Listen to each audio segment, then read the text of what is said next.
Teal and Pink, Teal and Pink, Teal and Pink, Teal and Pink, Teal and Pink, Teal and Pink. It's Teal and Pink. That's right, everybody. It's Teal and Pink on this very special time of 4 p.m. And why are we doing it so early is because, man, I got to see my boy CM Punk tonight win the Royal Rumble. That's right. I got to watch CM Punk throw 29 other superstars over the top rope tonight, Jack.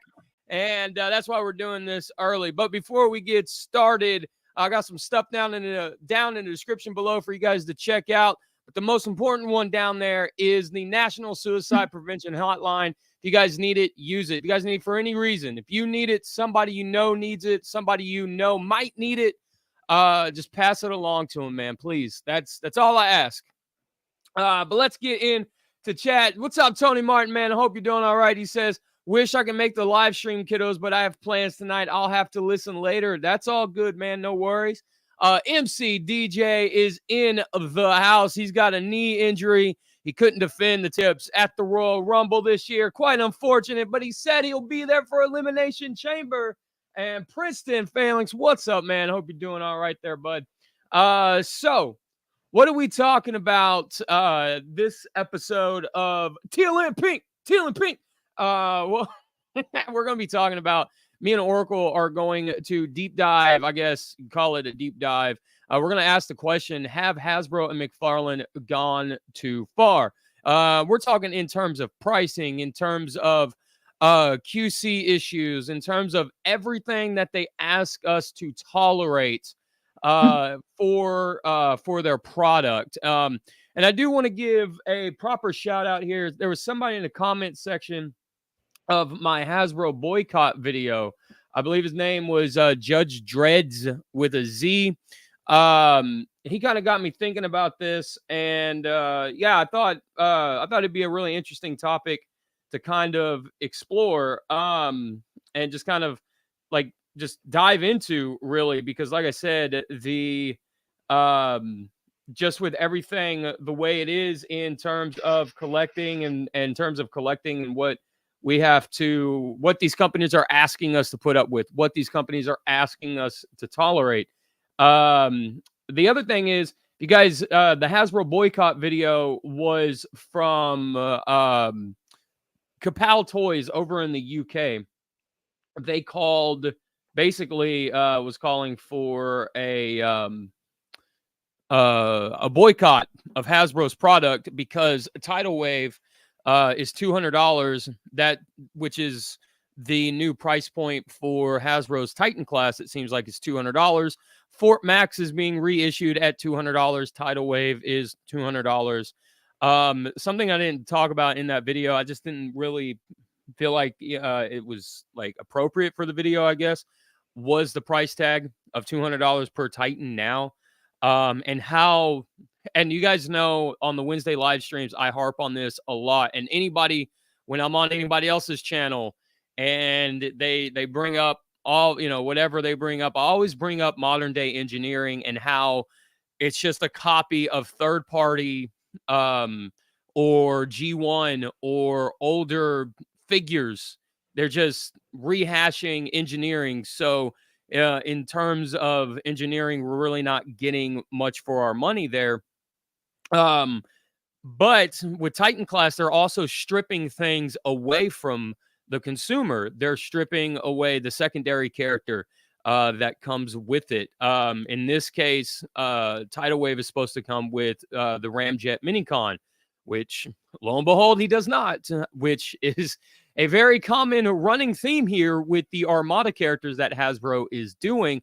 But we also saw that the Nemesis didn't get a little tag-along buddy either. The Arc so far has been the last one to get some kind of tag-along figure, and that was Teletran 1 that came with the Arc. And the Arc also came with a bunch of little minifigures that were to scale with your HasLab Unicron, to scale with the Arc, to scale with all that stuff. And I don't think the Nemesis came with any matching Decepticons to go with that, which is a really big shame because they really should have, or the Nemesis really should have had like a little mini Megatron, a little mini Starscream, something like that. I don't think they did. Correct me if I'm wrong. Please correct me if I'm wrong on that. But I really don't think that the Nemesis did. But we're not seeing a Minicon Ramjet with Tidal Wave. The other thing that that Kapow Toys was saying too is for their boycott was that they have given feedback to Hasbro about their products, and Hasbro has ignored their feedback. That is really important. That is a big takeaway there. Above all else, that should be the most important thing that you guys take away. Is that that Hasbro ignored the feedback, the seller's feedback. The reason why that's really important is because the seller knows what's going to sell more so than what Hasbro does, because they're the ones selling it, right? They're the ones basically in the line of fire if anything goes wrong, if anything breaks, QC issue wise. They're the ones who have to basically, eat the cost on that $20, $50, whatever it may be. And Hasbro doesn't buy stuff back, so they're eating the cost. And when you're increasing prices and having poor QC, making poor decisions and putting everything on the consumer is going to stop buying, and that's what we're seeing here. And Kapow Toys is very worried about that, and like I said, they're not. They're standing up for themselves and essentially the consumer in this one. Real quick, I want to say what's up, M3. M3 in the house. He says, "Hello, input. I'll be listening and cooking chili." Ooh, chili, man. Hell yeah, dude. That sounds good. So yeah, Kapow Toys asked for that. The Mcfarlane $40 price hike. McFarlane's weird price hikes all the way around the board.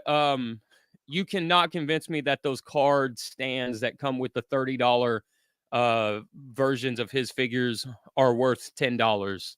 That's half the cost of a base figure, and that thing has no engineering in it. It's a solid slump of plastic that holds a card.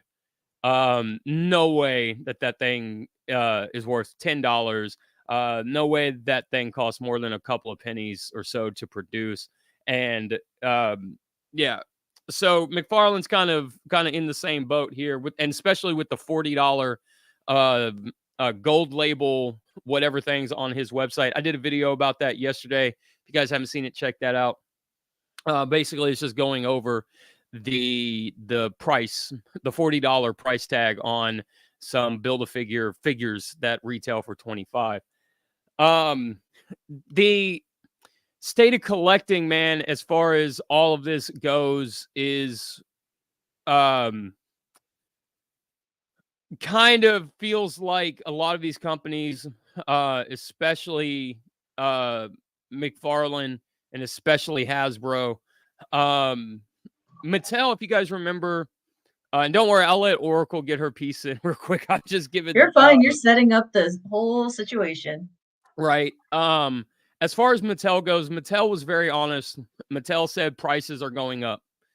And this was, I believe, back in January, very early 2021, I believe they said prices are going up. And then Hasbro was very quick to jump in there and say, no, they're not. And within that, the last couple of years, we've seen 4 price hikes from Hasbro, and maybe 4 or 5, something like that. And we've seen price hikes from McFarlane as well.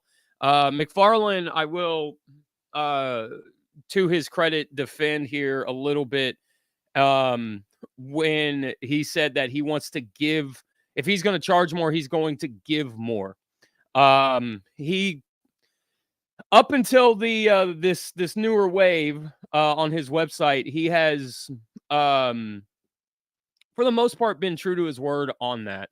There are some instances that are very eyebrow raising. Like I said, I've said before, the Batwing being $250 and no lights, no sounds, no real anything at all. But after tax, you're paying close to $300 on a bat wing that does nothing, right? And it's like I said, so he's kind of kept to his word in that regard for the most part. And but I feel like we're starting to see that mask kind of slip a little bit, so to speak. I don't want to say like a mask, like it's a fake, like he's been fake this entire time, but we're starting to see the prices go up on Mcfarlane and stuff. And I really honestly think that Mcfarlane is testing the waters here. I touched on that in the video, that I really think that he's testing the waters for possibly a permanent price hike. But the thing is that I say all this to kind of lead into this, right? Is that there's a lot of outrage as far as toy prices and stuff goes. And it seems like that I will say that it is justified. It's justified outrage. It is. When you kind of swim through the BS that's kind of involved with it or whatever, like all the I guess like toxicity or whatever that there is online about it, there is very much so justified outrage. When you're spending $200 on a transformer in terms of tidal wave, in terms of the Arc or a Titan class in general, you don't want QC issues. You don't want stressed plastic. You don't want smudgy paint coming off in your hand. You don't want to have to look through batch numbers on a box just to see which one is yellowed and which one's not. You want to be able to go ahead. No, you don't want to have to figure out batch numbers to figure out what face sculpt you're getting, because I showed you pictures of Monster High between the Vietnamese and the Taiwanese batches of dolls, or Indonesian batches of dolls. Right. Absolutely. You just want to be able to get the product and go home. I saw that people are kind of upset that people aren't going after, like, basically people are going after Mcfarlane for his $40 figures on his website, but not going after Hasbro for tidal wave and it's $200 and all this stuff. But here's where the difference in that lies, is that the Transformer fandom as a whole, whether you collect third party, Hasbro, KOs, doesn't matter. Okay. The Transformer fandom is in its own pocket over there. Everything else is kind of a collective pocket to the right of the Transformers pocket. The Transformers fans have fought their own battle tooth and nail, standalone, for an extremely long time. Where in the case of like Star Wars Black Series, we'll see Marvel Legends people try and help the Black Series collectors, or the Mcfarlane collectors will try to help the Black Series collectors, or the Marvel Legends collectors, or whatever. Like the Mafex guys will try to help the SH Figure Arts guys, and the SH Figure Arts guys will try to help the Marvel Legends guys by trying to spread the word on whether bad QC or bad news is coming with like a price hike or something like that. We see a lot of that. But for the most part, the Transformers fandom is in their own bubble, fighting their own battles. So that's why people are not upset necessarily at tidal wave being $200, is because they don't really know about like the QC issues that Hasbro's Transformers has been plagued with for the last, I don't want to say 25 years, right? I mean, there are horribly known QC issues from like 2007, 2008, 2001, stuff like that. But I'm talking the most recent QC issues where stuff was yellowed in the box, where stuff in real time you could watch yellow. Shatterglass Starscream turned PP yellow, right? Nasty dark PP yellow, which is a huge issue. And that was happening to people within a week of having it. So we're seeing like this rapid degradation on these figures in the plastic. So I'm really kind of only looking at roughly from Siege up to current. That's why there's not really a whole lot of I guess like grouped outrage like you would see with, like I said, Star Wars and Marvel Legends and McFarlane and those guys kind of grouping together and rallying together. Is, like I said, is because Transformer fandoms are kind of in their own bubble, fighting their own battles. But it's I don't think, and I hope I'm wrong. I hope things do turn around. I hope things do get better in regards to pricing versus QC issues. The QC problems are gosh, man, like 80% the reason why I stopped buying Hasbro's product is just, it's just that. Like, I don't want to get home and spend $30 or $40 or whatever it is on something and then open it up and it fall apart in my hands. That happened to me too often over the course between God, what was it? Siege and uh I forgot what was the last thing for Kingdom, between like Siege and Kingdom, like everything um that happened, right? Like all these figures falling apart, all these figures yellowing, all these figures doing all this stuff and breaking down and breaking in my hand and all this stuff. It got too much. And this is coming from a guy who very much, when it comes to QC issues, is very understanding. It just got to the point where I just couldn't take it anymore. And the Victory Saber that I got being riddled with QC issues prompted me to make the Stars or the Victory Saber QC issue video and all that stuff. And really kind of pushed me to become more outspoken against Hasbro and McFarlane and basically anybody who does kind of like wrongdoing, I guess, like take advantage of the customer type of situation. Because I kind of feel like there's not enough people talking about it, and there's not enough bigger channels talking about it, right? So I just want to say, hey, real quick, hey, Blue Raccoon, what's up, man? Hope you're doing all right. Before I let Oracle speak, I'm going to see what Blue Raccoon got to say real quick. He says, I agree. QC plus bad product equals cheapo bunch, and Hasbro's digging in their own grave. Agreed. Blue Raccoon also says, Transformer fans are like Autobots and Decepticons and mercenaries. Hasbro's KOs and third party, some Hasbro designs, different names. Price should match quality. If it is perfectly made, it is worth it. If it breaks at a high price, the company is held accountable. Absolutely. The X Transbots Cup that got released super, super early.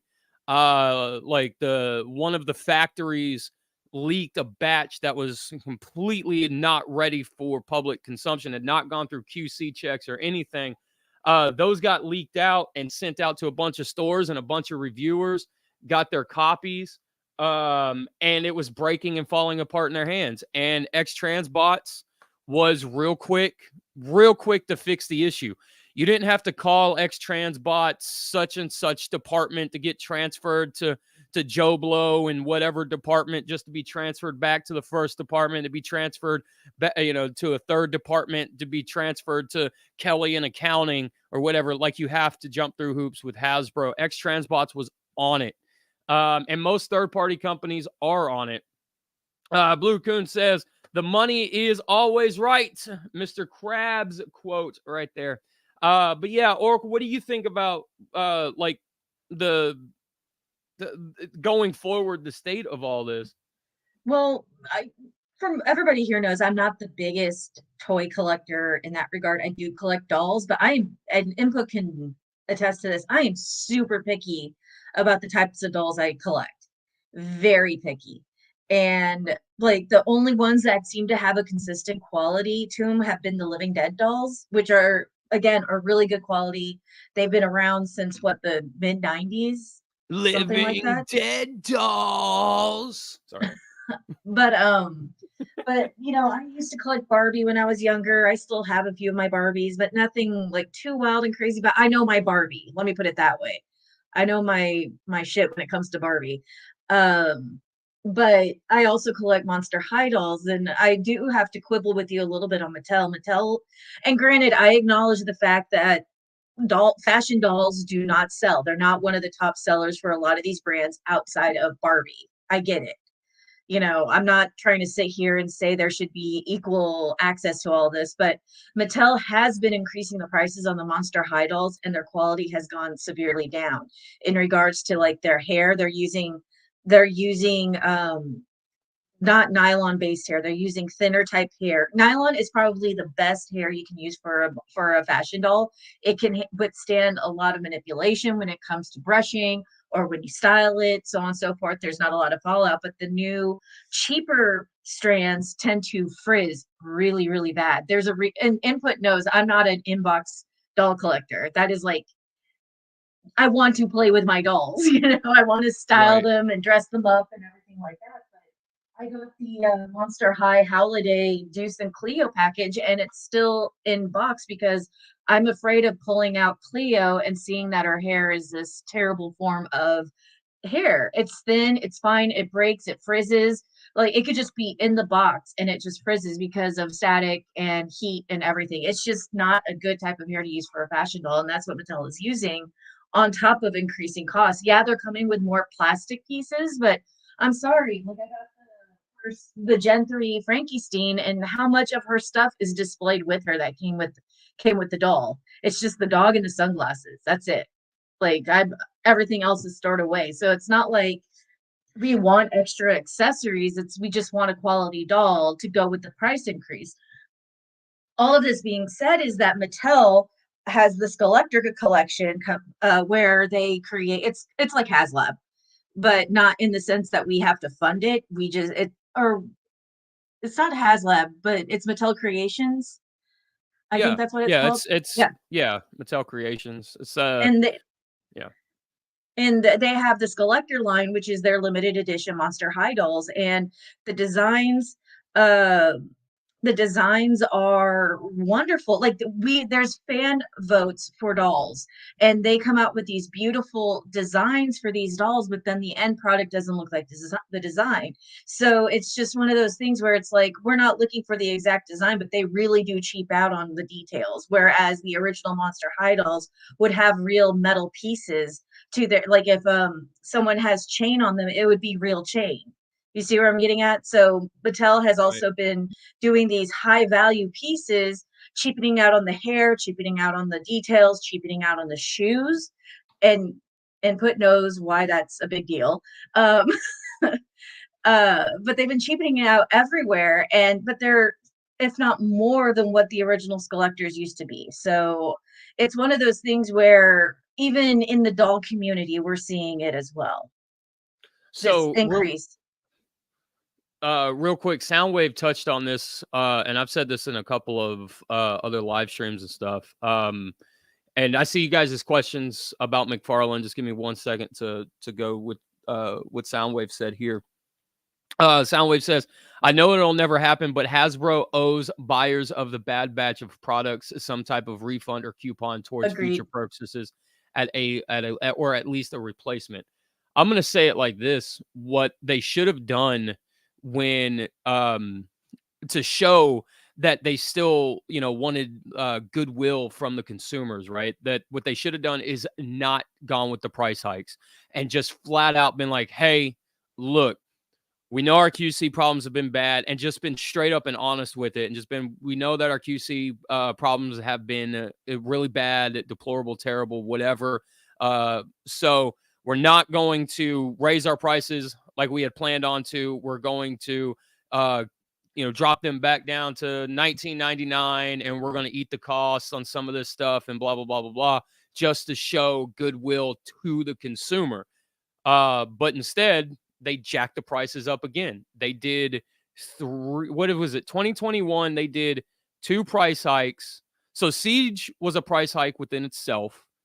And then Earthrise was a price hike, and then Kingdom was a price hike, or 2 price hikes for Kingdom. And then now rumor is, and I've heard this, so don't take this. I was told this. Don't take or take this with a grain of salt. I was told this, but supposedly next year their deluxes, Hasbro's deluxes are going up by $5 in the US. Again, take that with a grain of salt. That's what I was told. But I can totally see with their pattern that being true. But that is something that they owe the consumer, is goodwill, and they need to get it back. And this is something that companies don't seem to understand. I will buy your product at $10 all day long. I will buy 3, 4, 5, 6, 7 of these things at $10 all day long as I don't feel like they're breaking the bank. But when you start charging $30 for one, then I'm not gonna. I can't buy 5, 6, 7, whatever of them. And B, I don't really have an interest in spending that much money just to get one product. And as far as Mcfarlane goes, I saw Soundwave was asking. I know. Hey, Rachel, what's going on? I saw Rachel ask the same thing. What has Mcfarlane done? So I have a video about it that I uploaded yesterday about Mcfarlane's monitor wave price hikes on his website. And he's jacked the prices up on the monitor wave to $40 instead of $25 a figure. And like I said in that video, it's like 8-10 minutes long. It's kind of short, especially for somebody who likes just to ramble and babble. But I kind of touch on everything in that video. But I think, long story short, I do think that it's he's testing the water for some kind of price hike. I'm just gonna scroll through chat real quick, see if you guys are answering any more questions or asking any more questions before I touch on what Oracle was saying about the Monster High stuff. Let's see. MC DJ says that new MP Raiden train bot is a terrible. If it's supposed to be yellow paint, it just looks like yellow plastic and horrible. It's supposed to be an homage to the Diaclone figure. And I do think it is yellow paint on his chest. But yeah, that's a whole nother thing. Like the train bots, the masterpiece MP. Oh, what is it? Not MPM, it's MP. I don't know. It's in the masterpiece subline. And that Raiden does not look good at all. Blue Raccoon says Chris Cox should have pink slipped QC check and marker. He made Scrooge McDuck look like a piggy bank. Dude, yeah. Rachel says an example of Mcfarlane making a decision that was questionable was their Batman 66 line. If them making a Superman, although Superman was never in the show, they did it because he appeared on a cover, the comic book cover. Yeah. The Batman 66 stuff is questionable. The Batman the Animated Series stuff at $30 is very eyebrow raising, because for the most part, most of those figures are just re-releases, just with like different, like updated paint and stuff. And I really don't understand why those are $30 figures for some paint. MC DJ says, I see a lot of figures on the shelf and hooks compared to past years. Don't know if that is due to COVID, funds cut, pre-orders, or cost hikes, but there doesn't seem to be a rush to get compared to before. I will say this. I feel like a lot of these price hikes, because remember at the beginning of COVID, obviously things were costing a little bit more because the world had shut down, for lack of a better phrasing, and manufacturing shut down, everything. So now they're getting back up. Items have increased because there's less labor to acquire the items, so labor is short. You have to accommodate for the amount. Okay, fine. That's basic supply and demand and labor. That whole thing, but the other addition to it is that we were getting stimulus checks at the same time. And companies saw people free, like if you give a rich person a $1,000 check, they're not going to cash it. They're going to put it in the bank and use it for later. If you give a poor person a check, that goes right back into the economy because they're going to use it to get necessities. We use the stimulus check to help out around our house. We that whole thing. So here are these people who are spending money on on toys and electronics and everything like that. You start seeing the demand go up and people start charging higher prices. Okay, that's basic supply and demand. But the problem here is that as the stimulus checks ran out, people are back in the workforce. We're going back to work, and that's key here. The fact that we are going back to the office and traveling, using our cars, buying food. We don't have that liquid money. So here are all these people, here are all these companies freaking the fuck out that, oh, holy crap, our revenue went down. What happened? Well, yeah, you forced us to go back into the office where we were working from home. When you work from home, you're not spending gas to get to the office, you're not spending money on food while you're at the office, and you're not spending money to get back, or putting wear and tear on your car, your tires, that whole thing. So there was more money to people in that time frame because they weren't doing these necessary traveling like they would when they were back at the office. So income is down all across the board. So they start increasing prices to try and make sure that they're getting the same amount of money that they got during COVID times, because now we're under the shareholder model, and the shareholder model only exists to increase money. There's no stasis. There's no, okay, let's hold the pricing here. We're all still making money. We don't need to keep increasing our percentages every quarter. That's not true growth. That's unregulated capitalism, and it will all implode on each other. So here are all these companies trying to keep their shareholders happy and increasing prices to keep having that 10, 20, 30, 40, 50% growth increase every quarter. So they're subsidizing their greed onto the consumer, much like Netflix is subsidizing their purchase of WWE Raw, the streaming rights to Raw with the consumer on subscription basis. And real quick, I wanna add to that. Now that COVID, let me phrase this. I want to phrase this somewhat carefully. Like COVID is around. Like COVID's going to be here. COVID is like the new flu, cold, whatever. But the pandemic itself is over, right? We're starting to see companies go back down to pre-COVID like COVID levels as far as their stock goes, and everything's starting to level out back to what it was before the pandemic.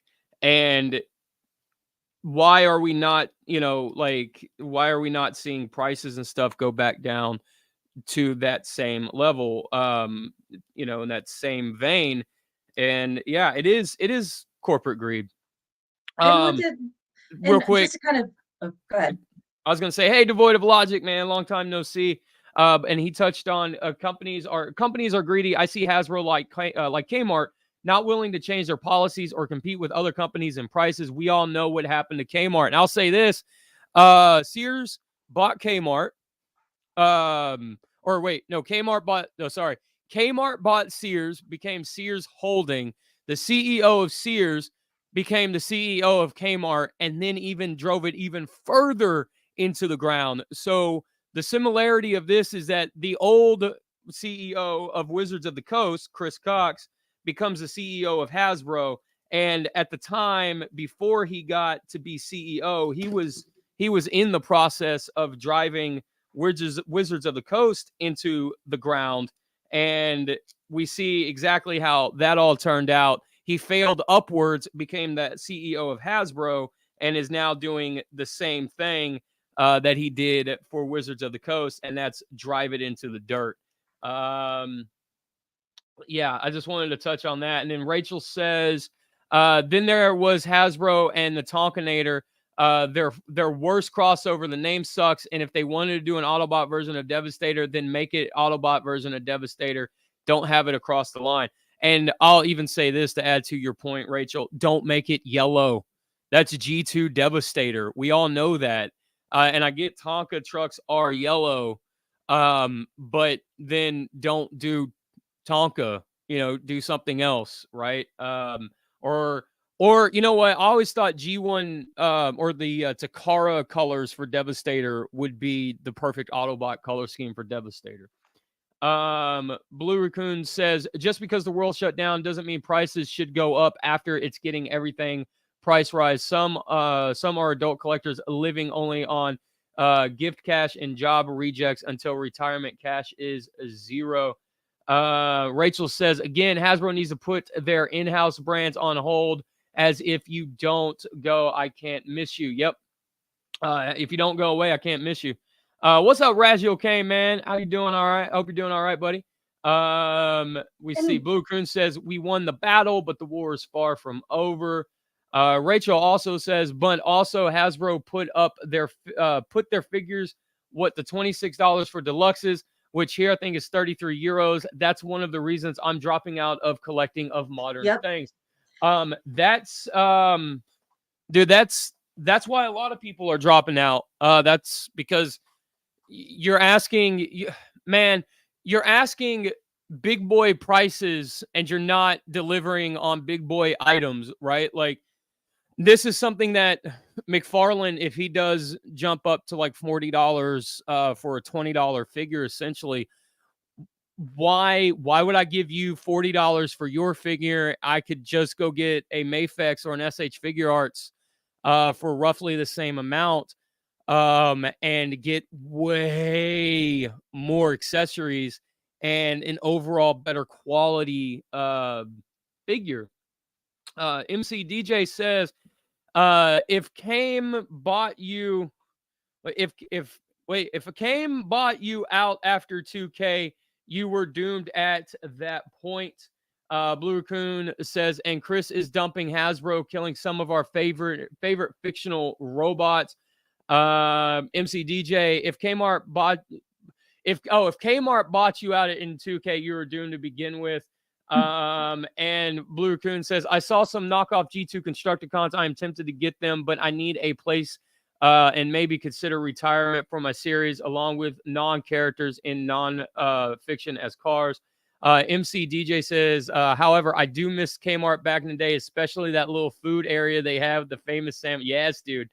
Real quick, I want to say this too, to your point, Blue Raccoon. This is to kind of to build on to Rachel's point, what she was saying about stopping collecting because of modern things, or modern prices. I want to say this: when you keep releasing the same figures, the same characters over and over and over, you're killing your line. It might take a month, it might take a couple of years, but you're going to kill any kind of enthusiasm for the line. Earthrise didn't need, like, I was excited for Earthrise Megatron. And then when he was just a really, really bad retool of Siege, I was out, right? Like that figure sucks, right? Yellowing issues aside from that figure. Same thing with Optimus Prime, okay? Instead of Siege, you gave him a trailer, and now you've done how many Optimus Primes in the line? And with the rumor of God Magnus or from RID 2001 being the next HasLab, that really brings into question Optimus Prime's sellability at this point, and it kind of brings into question the overall, I guess, sellability of Transformers, right? So I do plan on making a whole video about that if the HasLab turns out to be what I think it is. Let's see. Devoid of Logic says, for Marvel DC figures, there are only great companies like Mezco, Mafex, SH Figure Art options out there for great collecting. Absolutely. And what I'm saying about all of that goes true for Transformers.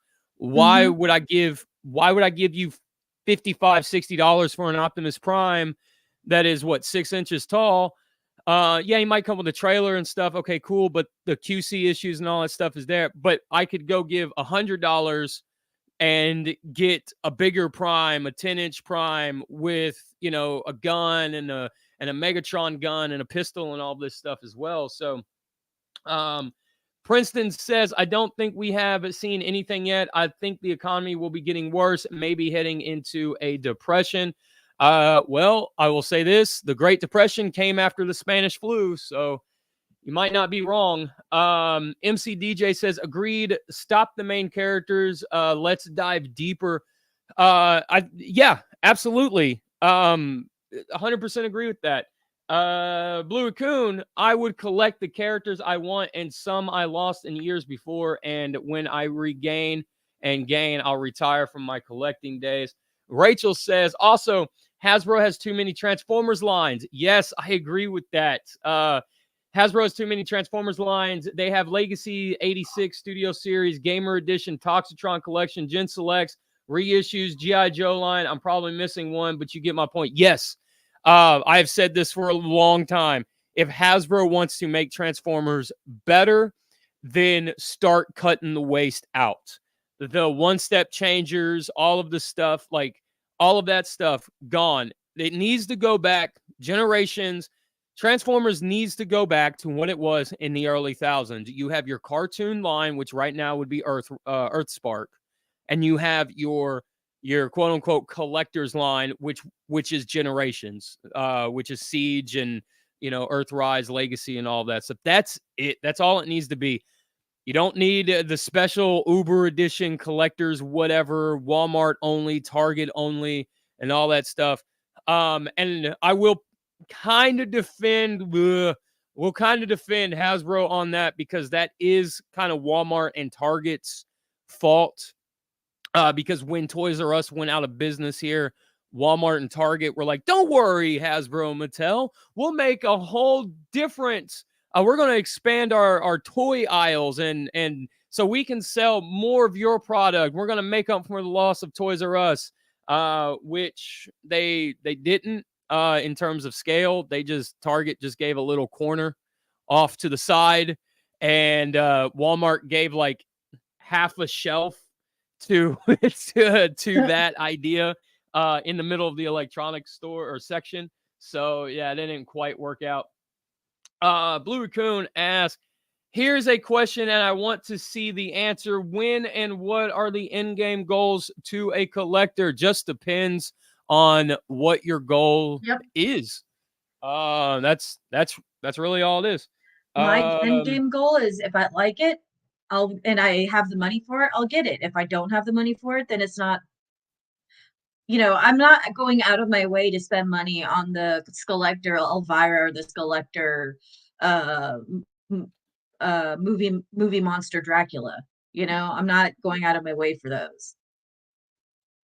Yeah, and honestly, neither am I. I think there's too many companies for me right now vying for my nostalgia dollar. And I don't have enough of those dollars to give to every company out there. I'd rather buy, Friday the 13th collection on Blu-ray for $200, like in a massive box set with a bunch of bonus features and stuff, than buy a tidal wave that is very questionable if it's, QC issues, and then I got to buy an upgrade kit for posable hands and a ramjet and everything. So all in all, you're looking at possibly $300, and I say possibly because it's up to you if you want to spend it or not. But possibly $300 for a tidal wave. Or I feel like at this point, I get more enjoyment out of those Friday the 13th movies and the special features and all that stuff than I would tidal wave just sitting there, But yeah, that's like I said, too many companies vying for my nostalgia dollar. And let's be real here, like, if I'm being honest with you, and I feel like if we stopped buying, we have to get like on a whole like collectors thing. If we there's people who have severe FOMO who are like, well, if we stop buying these figures, then we're not going to get any more. And it's like, well, that's kind of the point. You want them to hurt, and you're going to have to take that risk. Right. Well, And Rachel kind of touches on this too, what you're talking about here. She says, I see some of the Hasbros saying, oh, ignore quote unquote insert bad decision here. We are getting these cool toys and defending those layoffs before Christmas. If those guys were responsible for bad decision. Yeah, dude, those kind of people are going to defend a company no matter what.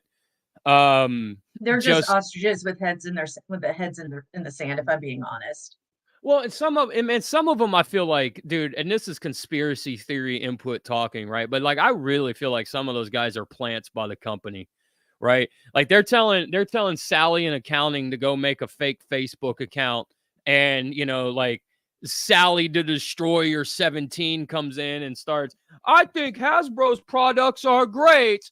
The yellowing, mine's not yellowing at all. My Starscream of shattered glass variety is still pristine and white. It's like some of those things, it's just like, come on, man. Yeah, like I said, I think some of them are plants. So, and Rachel goes on to say, we need someone else to rival Hasbro and Mattel, as it seemed like they cared when they had to fight for space in the toy aisle. Yeah, they did care because they themselves had families to feed and whatnot to take care of and bills to pay and everything else. Now they don't have to worry about any of that. And the only battle Hasbro needs to do is with Disney, to make Disney make better product and better movies all around. So the stuff that Hasbro needs to produce for Disney can sell. I mean, that's a different topic for a different day. That's a branch off. That's a branch off, right? But like, but real quick, M3 says Chili is on simmer. Great conversation. Oracle is pretty smart. I actually did stop all mainline purchases. The prices and the redos are at my limit since after the Bumblebee movie was my last mainline, dude. Yeah, you M3 are like you started, you stopped sooner than a lot of other people did, man. And real quick, Blue Raccoon says, my end game would be what I said with non-transforming model cars and jets-based cartoons on some of the. I'll tell you this, my in collecting, and this is straight up honest. The end collecting, I would sell everything if I could get the one thing that would end the collecting, and that would be an old late 70s flat nose Volvo, and I would paint that sucker up like G1 Prime, and I would park it in the driveway, and I would dress up like Spike every day and just drive up and down the freeways with that truck. At that point, I would sell like 98% of all of the Transformer collection just to have that G1 Prime, and I would go all out. I would paint him in a very nice candy cherry red, with some metallic flakes thrown in there, so he's got a bit of a shine, bit of a sparkle to him, and I'd go all out with it, 100%. But but on the plus side, Oracle would be happy because there'd be a lot less 2-foot robots floating around the house. So that's the damn truth. But what you're saying about Mattel, Oracle, and whatnot, Mattel's starting to go the way of Hasbro and increasing, but they're increasing it. They're not increasing it. Like, I'm not trying to genderize it here, but the stuff that attracts more, that spends more money, which tends to be boys' toys, they're not putting the income there. They are putting it on the women's, the fashion dolls side, and not Barbie.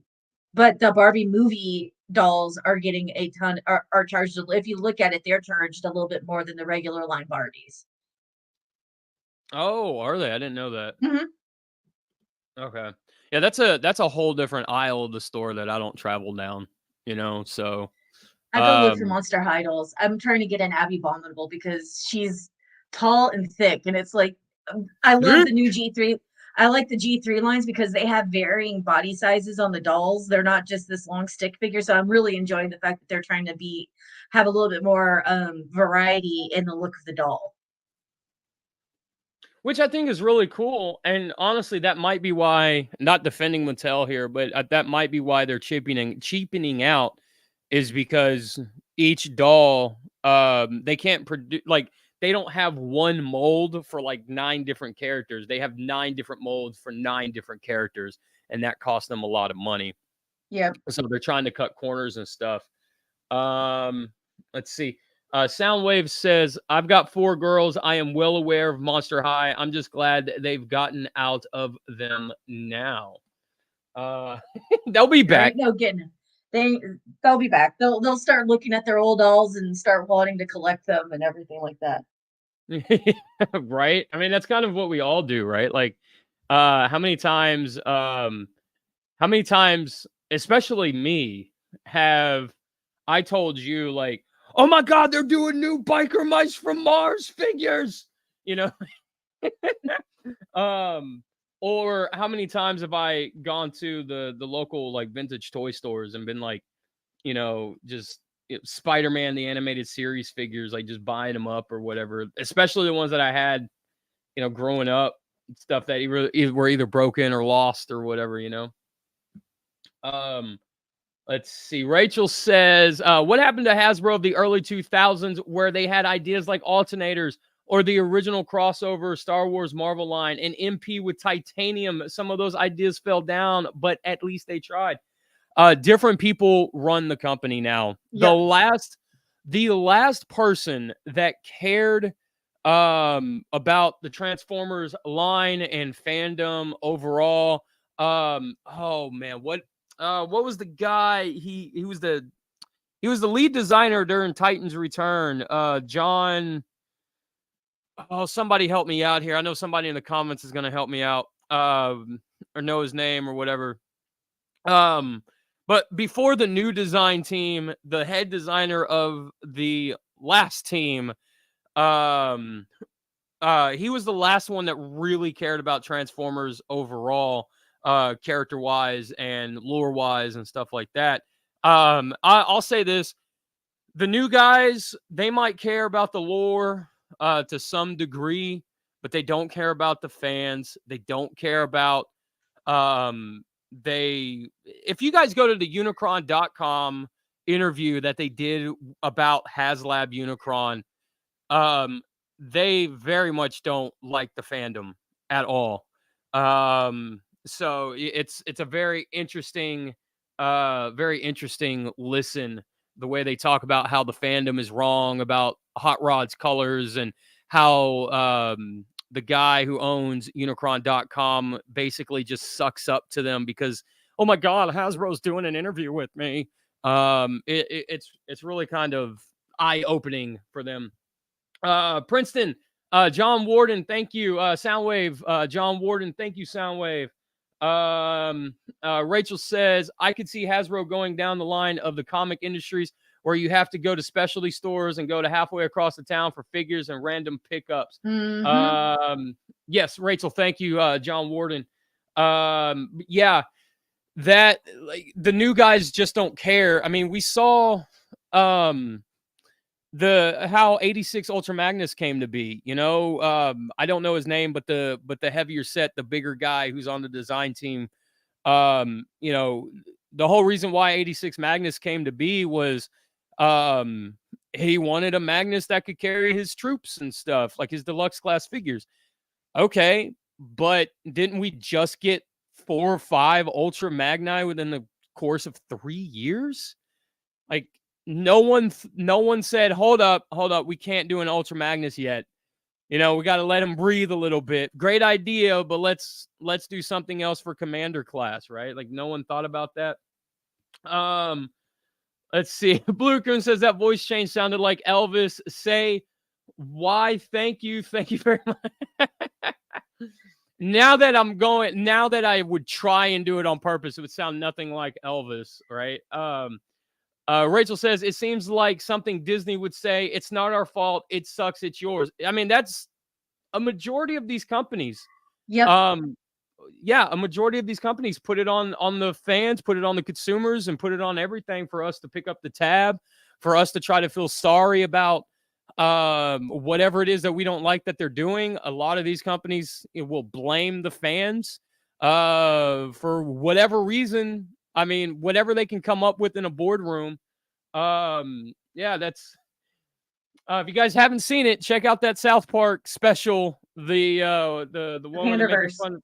The Pandaverse. Yeah, check out that one. Devoid of logic. When you verbally hate the fans, you reap what you sow. Right, Disney? Yeah, absolutely. And all these companies are going to learn it sooner or later because, Hasbro, all these companies are going to learn it. The Mattel's going to learn it from the He-Man fans. Hasbro's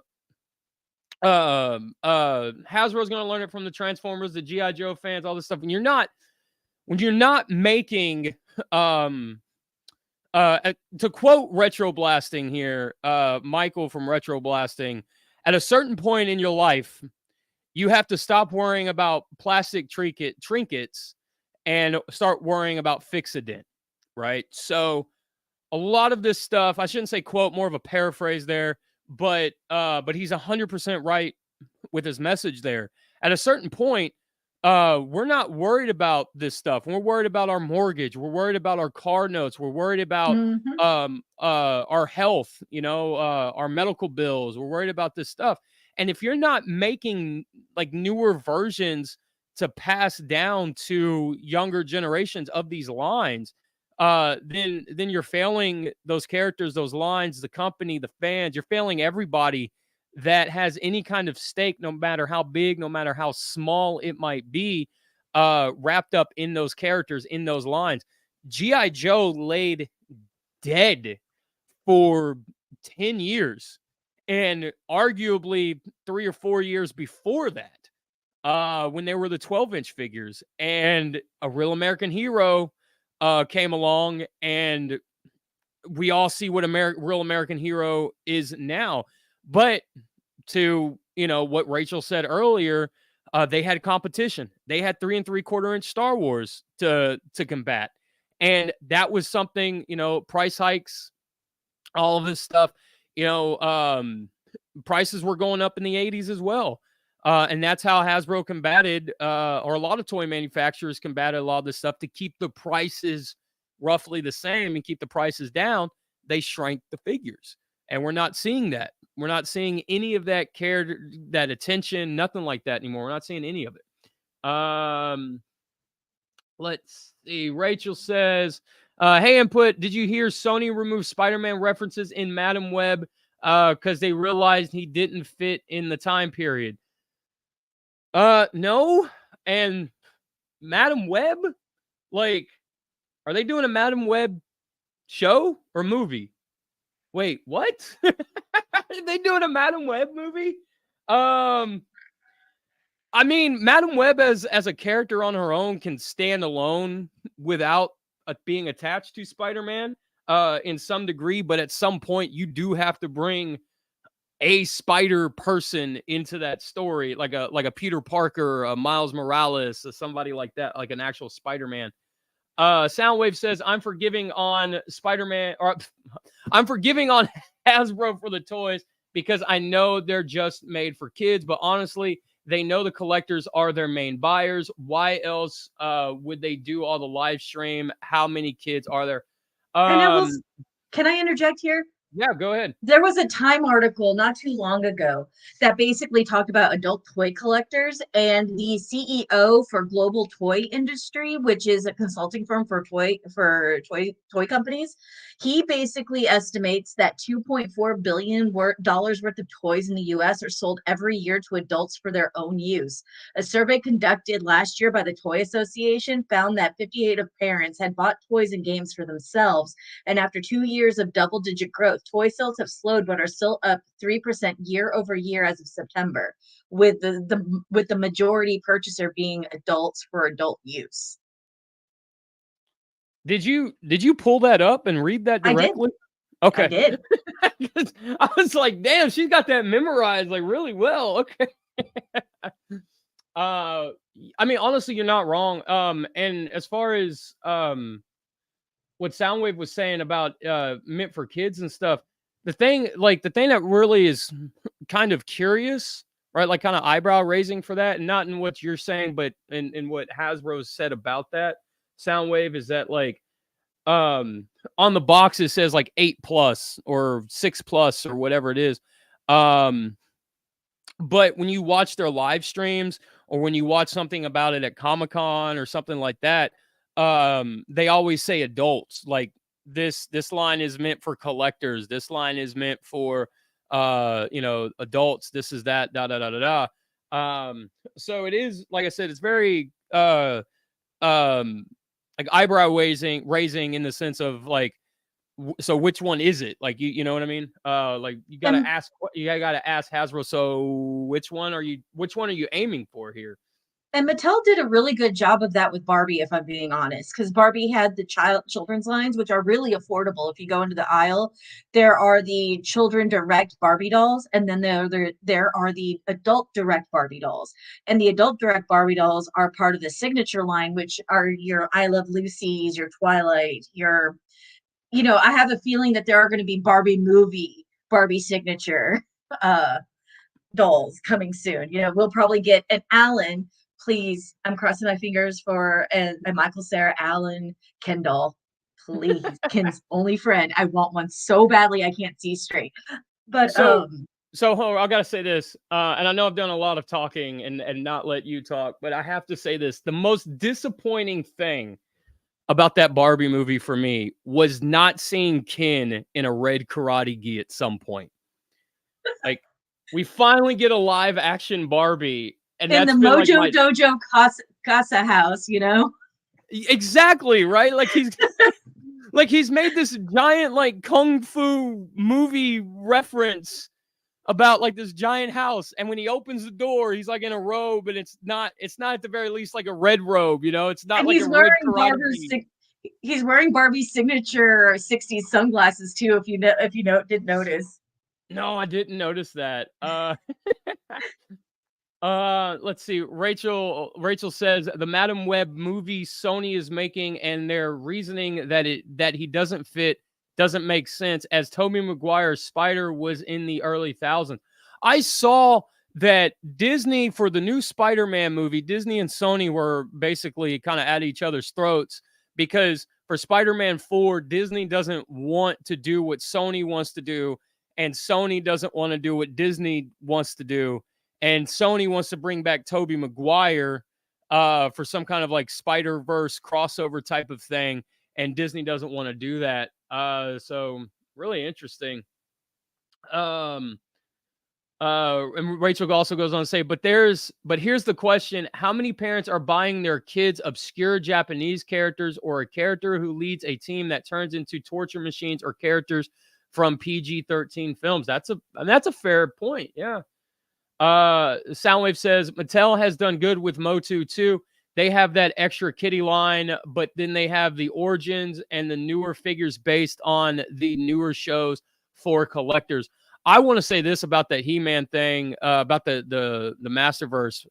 I think you're really, honestly, I think you're right here, Soundwave, in that regard. I just wish that Mattel would put a little bit more force behind the Masterverse line, because Snout Spout in Origins, like I think Snout Spout looks freaking awesome as a character. I want him in Masterverse. You know what I'm saying?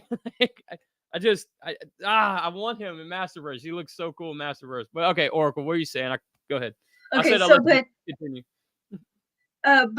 basically, with Barbie, they knew exactly who they were targeting. Barbie has a large collector base. I mean, like that's news to anybody here in this stream, like really.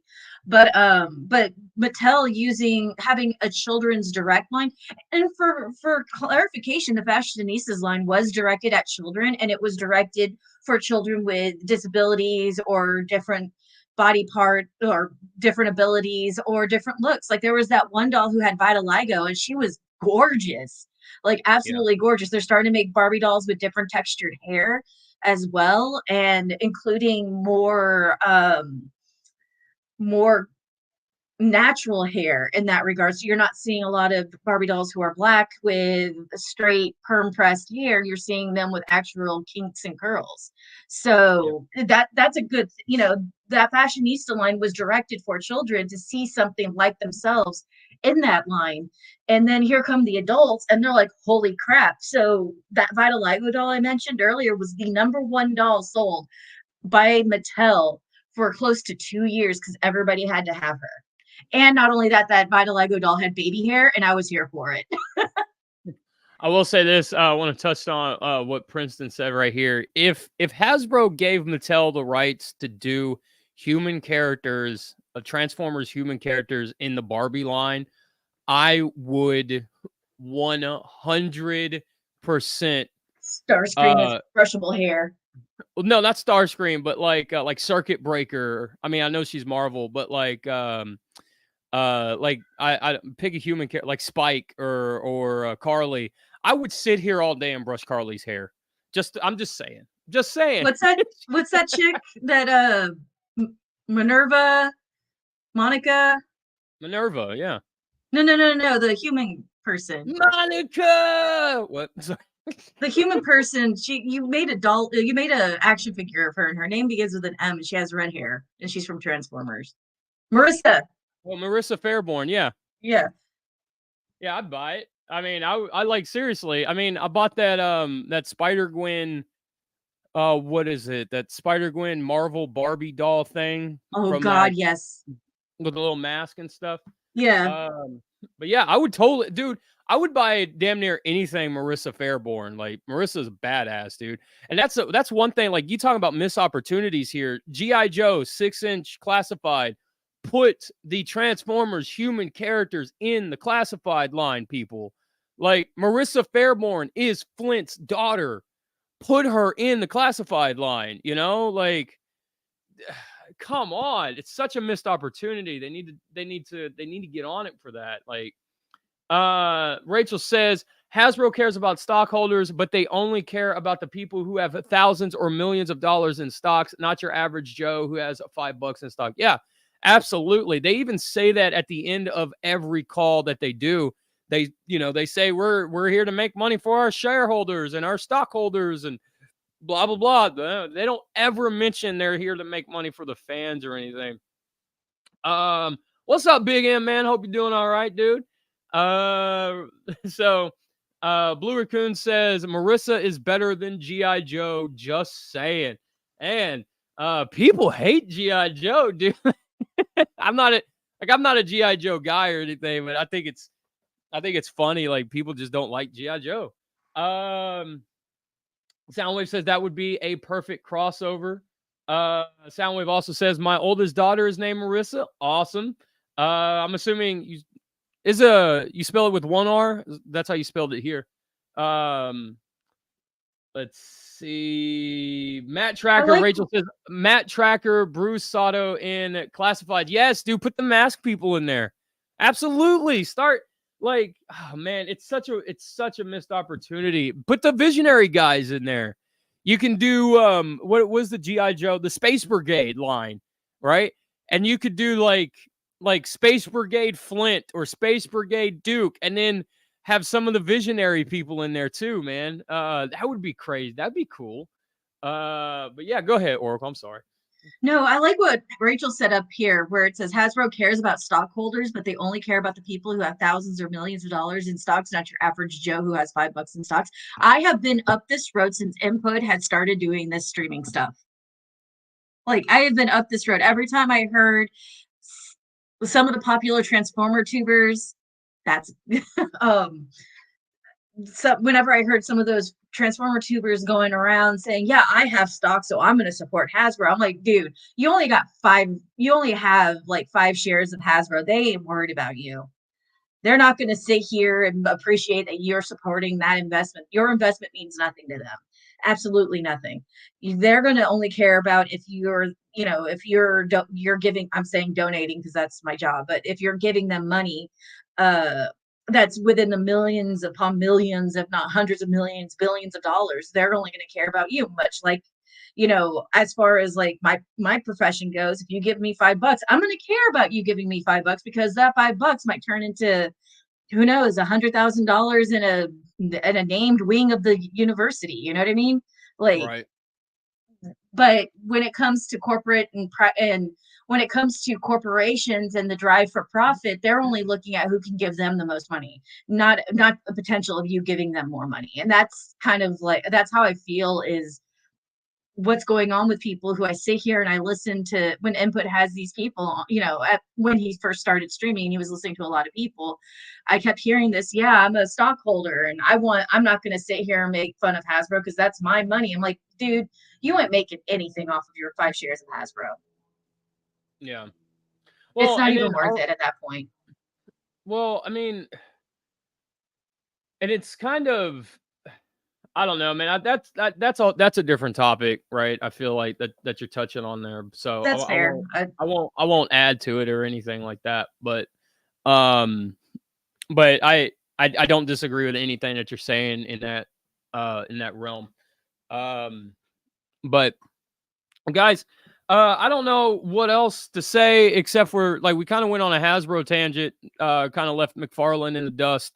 I will say this about Mcfarlane to kind of bring it back full circle before we jump out of here. Just Mcfarlane doesn't really have a whole lot of goodwill left with me because of like his whole attitude towards the stuff that he produces, this $40 kind of price thing that he's done now with some of the figures, with the monitor wave and stuff.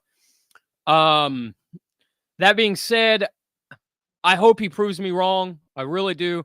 I hope that um that this isn't the norm. I hope that a $40 build a figure figure piece, whatever they're calling it, like it's basically a basic McFarlane $20 figure with a build a figure piece, so it makes it 25. Um I hope he's not testing the waters and kind of, like I said, I hope I'm wrong. I hope he proves me wrong in that regard. Hasbro, I just want to see Hasbro do better because they have all of these properties that are amazing properties that have fantastic worlds that go with them, And I'm not just talking about Transformers or GI Joe or anything like that. I'm talking, Visionaries and Mask, right? There's a lot of stuff that they own that they can expand on and do great things with and world build and everything else, and they're choosing not to, which is really, really sad because, like I said earlier, at the end of the day, the stuff dies with us if they don't, and that's really, really sad, because of these stories and these worlds and everything that are going to go left unexplored by any kind of future generation that might have the ability or something to, to read it, watch it, play with it, whatever, right? Um, but I feel like McFarlane isn't a lost cause. With all that being said, I feel like McFarlane is not a lost cause as of yet. He is definitely not Hasbro status. Uh, he's not there yet. I'm just, like I said, I hope he proves me wrong. Hasbro, on the other hand, I feel like is definitely a lost cause as long as somebody like Chris Cox is in charge. And I tried to tell as many people as I could, this guy ruined Wizards of the Coast. And you can go down his CEO list and all the companies and stuff that he's worked for. He's failed his way upward every single time. Let's see. Princeton says, I saw this. He says, I will say one thing. Valaverse lowered his price on his figures. Yeah, he did. Because now the factory is allowing him to produce more. So he's lowered the price down instead of, what is it? I think it's like $20 a figure now instead of like $23 a figure, like a base figure.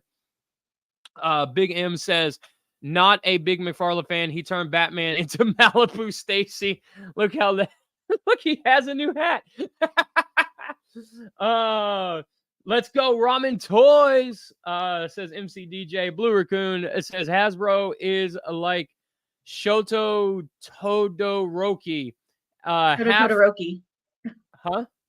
Todoroki from My Hero Academia. Oh, okay, yeah. Half hot, half cold. He got it and burned, but still for both as one hero. But yeah, Blue Raccoon, I saw this up here. He says, in the society where heroes and villains, heroes, parents, sidekicks, kids, greedy CEOs are villains. Power to the people. Yes, absolutely. You know what? I like that. That'll be the ending quote right there. Power to the people. From me anyway. Power to the people. That's the ending quote from me. Oracle, anything you want to say to these beautiful people before we let them go watch CM Punk win the Royal Rumble and go on the headline WrestleMania, because Cody Rhodes ain't finishing this story. He's got a whole couple of chapters to go in the next couple of years before he can finish that book. Side tangent. That's where I'm headed. You might be seeing a lot of news media regarding our illustrious governor, Greg Abbott, saying that Texas is going to secede because, of course, it's an election year. They're going to say it again for like the 50th time. What? Yeah, he said it again. Hold on. Wait, no. Come on now. Don't. Here's a history lesson for you, all of the people out in fandom land. Texas history lesson. I am a Latin American area studies major. Texas was part of Latin America before we seceded, before we left Mexico due to the Texas Revolution. Because, we were because the Texians, the people who immigrated to Texas. I'll head there real quick. Where is this coming from? I feel like I feel like this is a video that got poorly edited towards the end. Like, what happened? I got a news alert. That time article I had up. A news alert came and redirected my website and showed the Texas, Texas Abbott. But here's the history lesson for y'all. Hold on. Like, we got to leave on a positive note, okay? No, that is the positive note. That is the positive note. No, I mean like a positive message. We got to have that is the positive message. This is the positive message. Hey, the rest of America, Texas ain't leaving you. We're stuck with you because of the Civil War.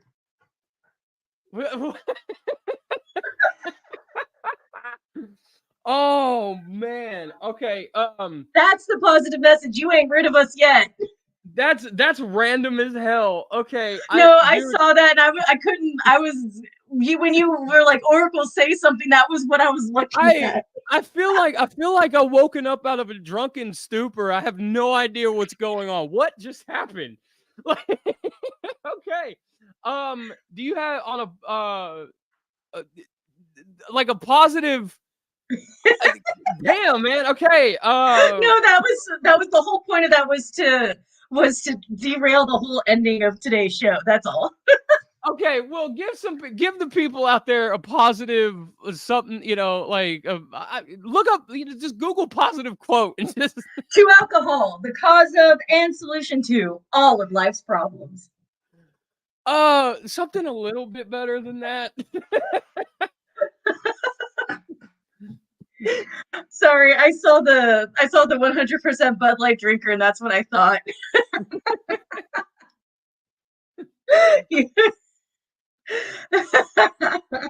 Let's see. Positive affirmation for the day. Let's see what this. Oh, this is gonna be. Please, it's gonna be so random. Knowing you, it'll be like. Hold on. I am doing my best. I am more than my job. I am enough advertisement. That's what it actually says on here. Because that's what you got. Like, you're an advertisement billboard. Oh my god. Okay. No, have a wonderful evening, people. Let's go see CM Punk beat up some people and go eat Firehouse subs. Yeah, we're gonna go see CM Punk toss 29 other people over the top rope, advance to WrestleMania, and become the world heavyweight champion. And yeah, I don't know. Like, you just I got it. Hold on. Oh, I got it. Hold on. I got it. Where is it? I lost it. Here it is. Here it is. Open a new tab. Open a new tab. Come on. Come on, thingy. All right, I'm sharing it because everyone here is. What's up, Keldeo Studios, man? Hold on. I'm what ready. does this say? Just posted. This is for everybody. Everybody, just remember, you are enough. Oh my God. Okay, you know what? I'm gonna end it. All right. Okay. A great man once said, sometimes it's what you don't do that makes you who you are. With all that being said, thank you for joining us 3 hours later. Thank you for joining us on this episode of Teal and Pink. If you guys don't know what we're talking about the Mcfarlane stuff, go check out the Mcfarlane video that I uploaded yesterday. And with all of that said, take care of yourself, take care of each other, and I will see you guys on Wednesday for some live Transformer and toy news. Later, everybody.